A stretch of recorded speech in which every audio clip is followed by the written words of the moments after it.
What is up, Janksters? It's your boy Graham, also known as HamHawks42 on the internet. And Wizards actually announced a really exciting announcement today, which is a good thing to do with an announcement, I suppose. And that is that we have two upcoming products that will be coming to Arena for those of us who aren't necessarily interested in Alchemy Horizons Baldur's Gate. And those are Historic Anthology 6 and Explorer Anthology 1, which is very exciting. A number of us have been waiting for more Explorer cards that can get us closer to Pioneer coming to the client, and that is going to begin in just a little over a week as of this recording. Starting July 28th through October 5th, these bundles will be available on MTG Arena. And so let's take a look at the cards that they've provided for us so far to give us kind of a taste of what we can expect with these. First, I'm going to cover Historic Anthology 6. If you're not familiar with Historic Anthologies, what they do is this is something that they've done with Historic for a long time now. They take 20 or so cards, in this case it's going to be 20 cards, and they inject it directly into the format, and for 4,000 gems or 25,000 gold, you can buy all 20 cards. Now, given how many of them are rares and mythics, that's actually usually a pretty good deal. So I would highly recommend you pick those up. I gotta say, I've actually had some pretty epic I would say buyer's remorse, except it's quite the opposite. I regret not picking up the original Historic Anthologies when they were available. So I have no intention of having that same, falling into that same trap here. I have every intention of picking these up, and I would highly recommend, if you like having fun deck building options, you do the same. But with that, what is going to be in Historic Anthology 6? We only know 3 of the 20 cards so far, and they are actually here on the screen. One is Goshintai of Life's Origin. This is a commander card that was introduced in Kamigawa, specifically around shrines. So it's a 3/4 for 4. Whenever Goshintai of Life's Origin or another non-token shrine enters the battlefield under your control, create a 1/1 colorless shrine enchantment creature token. So you create an enchantment token that is in fact a shrine that happens to be a creature as well. Very weird, but it counts towards your shrine count. So all of a sudden, shrines get out of hand fast when Goshintai of Life's Origin is on the battlefield. You get a Sanctum of Stonefang going, Sanctum of Calm Waters, you're drawing all the cards, you're draining your opponent for all the damage. Like, you win the game very quickly with a Goshintai of Life's Origin on the field if you're able to set your shrines up and your opponent does not have an answer to them. So that's a very, very powerful card, but very much commander focused. It was built for the commander product specifically, so that's interesting to see here. Conversely, we also have Tarmogoyf entering the format. And that's right, Tarmogoyf is going to be entering Historic.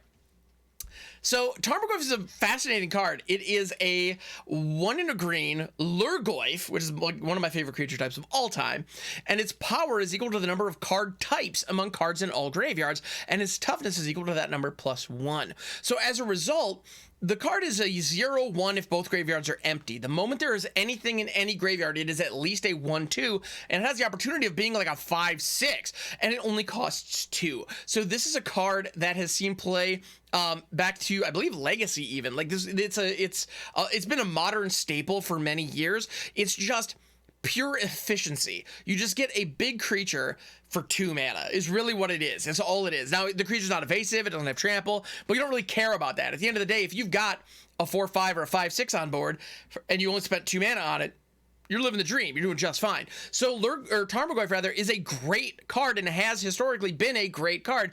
What I'm fascinated with in the modern day of power creep and the way that things have snowballed, it'll be very interesting to see if Tarmogoyf has what it takes in Historic. Personally, I have a feeling it's not going to be great.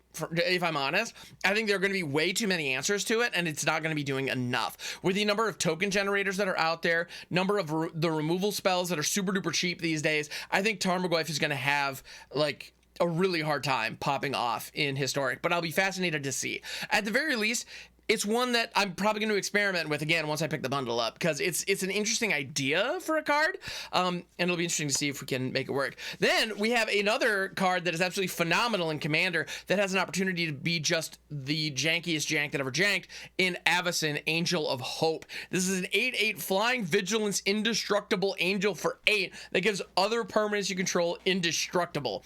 So you run this in a deck with a whole bunch of board wipes. That's it. That's the joke. You run this with a whole bunch of board wipes. All your opponent's stuff dies, your stuff doesn't. And then you win. That's how it works. It's a very powerful card, but it does cost 8. So it's one of those things where if you can ramp into it, it's excellent. If you can't, it's kind of meh. But it's a very interesting card, and it's cool. At the end of the day, Avacyn is just a great card, and she's iconic. And like, okay, cool, neat addition. You may note all three of these are mythics, so if you choose not to purchase the bundle when it is available in proper FOMO marketing fashion, these will only be available for wild cards. Now, the bundles will be available in the store from July 28th until October 5th, so you have plenty of time to pick these up. I would highly recommend you jump on that, though.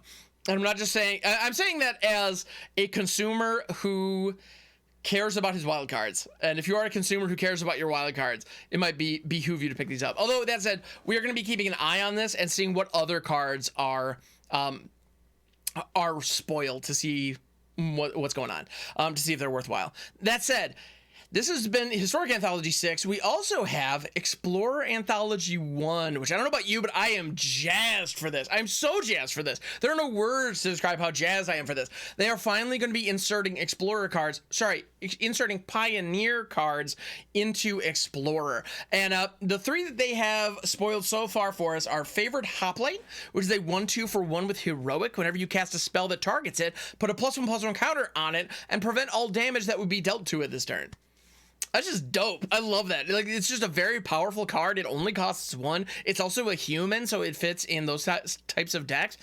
Like, you can do a lot of stuff with this. It also turns pretty much every 1-drop instant spell into like a protection spell for it, which is really cool. Like, you hit it with a Defiant Strike, it's now preventing all damage dealt to it. Like, very powerful stuff. So, Favorite Hoplite, very cool, very legit, good stuff. We also have Supreme Verdict, and I know what you're thinking. Man, I've been really enjoying Explorer, but the one thing I've been missing is going up against Azorius Teferi piles. I don't go up against an Azorius Teferi pile every other game I play. Man, if only I could go up against Teferi, Hero of Dominaria, every other game I play. Well, Wizards has got you. They have got you, and they are inserting Supreme Verdict into the format, which is a phenomenal card for that specific deck.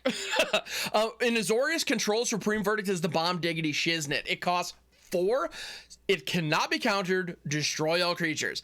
If I'm not running many creatures and you're running all the creatures, I'm going to get to 4 mana and it's over for you. I don't know what to tell you, but I'm doing great. I'm living my best life over here with a couple Planeswalkers, maybe a Sharknado just chilling here. Yeah, Supreme Verdict is it's incredibly powerful. Like, bonkers powerful. It's Wrath of God, but you have to have 1 blue pip, so it's balanced. Anyway, it's very, very good. So, yeah, Azorius control players, rejoice.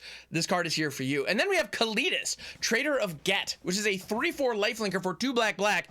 If a non-token creature an opponent controls would die, instead exile that card and create a 2/2 black zombie creature token. Then you can pay 3, sacrifice another vampire or zombie, put 2 +1/+1 counters on Kalidas, Trader of Get. So it's just good. It's just a lot of good value going on here. Like, this thing, it's a 3/4 vampire warrior note, so it's like 2 relevant creature types. You're doing party shenanigans, you're doing vampire shenanigans, it fits. If you're doing like control shenanigans, it absolutely fits, because you can be killing your opponent's stuff and you can just get zombies. And then when those zombies are no good for you, they can actually buff up Kalidas. Like, the card is just really solid. Now, it costs 3 plus sacrifice for 2 +1/+1 counters. Like, it's not super duper efficient, but it can be done on instant speed. So if you're holding up kill spells, counter spells, that kind of thing, Kalidas has just got you. It's going to be just tons of value.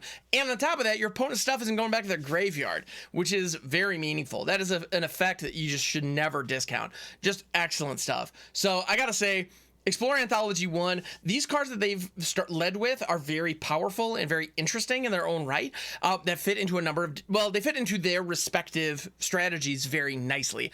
I'm going to be fascinated to see what else we get in Explorer Anthology 1, but I'm definitely going to be keeping an eye on this. I'll be watching this unfold with great interest. And like I said, it becomes available on July 28th. We're going to have the entire list by July 27th. Stay tuned to this channel to get updates as those cards are revealed. So if that sounds like it's interesting to you, please hit that subscribe button. Go ahead and hit the not the follow button. Sorry. I also stream on Twitch, twitch.tv/AMX42. I get my plugs mixed up. In any event, hit the subscribe button below, because this is YouTube after all. And yeah, I look forward to catching you on the next video. And yeah, I'll catch you then. I'll catch you then. I'll see you on the next one. I'll see you on the next one. Is that what I say? I don't even know my own sign off anymore. It's hot. All right. Have a great day. I'll catch you on the next one. There it is. We got there.